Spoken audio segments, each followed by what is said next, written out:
Siguraduhin laging nililinis yung sugat. And then only give the pain meds before bed at night. Okay? And then he needs to stay. Excuse me po, Dr. Enriquez. Dr. Santos? Thank you, nurse.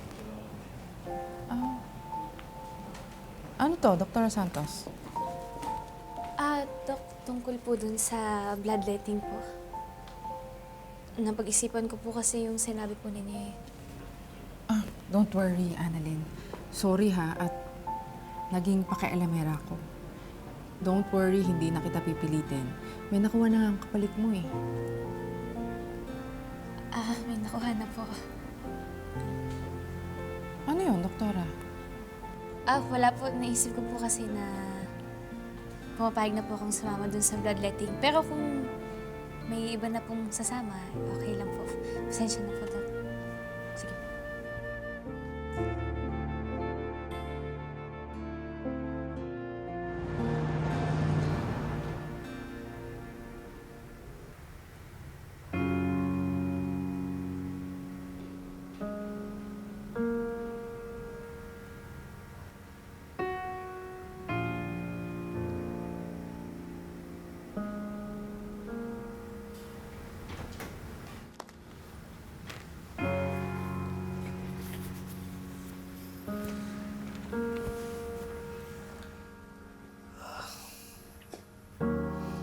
Alam mo, Doc Lindon,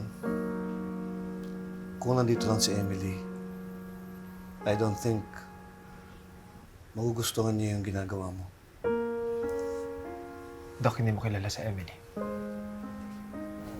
Oo. Hindi ko siya gaano kilala.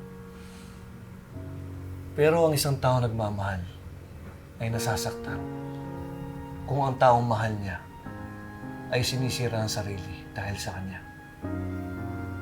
Doc, wala na tayo kailangan pag-usapan. Nabigay mo na sa akin yung request ko, so I'm just gonna keep my mouth shut. Doc Lindon, sana tulungan mo ang sarili mo. Hindi pwedeng umasa lang sa morphine dahil sa sakit na dinanas mo. Lahat ng tao namamatayan, nasasaktan. Doc, huwag niyo na ako problemahin. Okay ako. Alam mo, Doc Lindon, magaling ka eh. Magaling ka pa nga sa akin eh. Kaya alam ko, yun din ang paniniwala ni Emily. Kaya sana, huwag mo siyang biguin. Kahit wala na siya.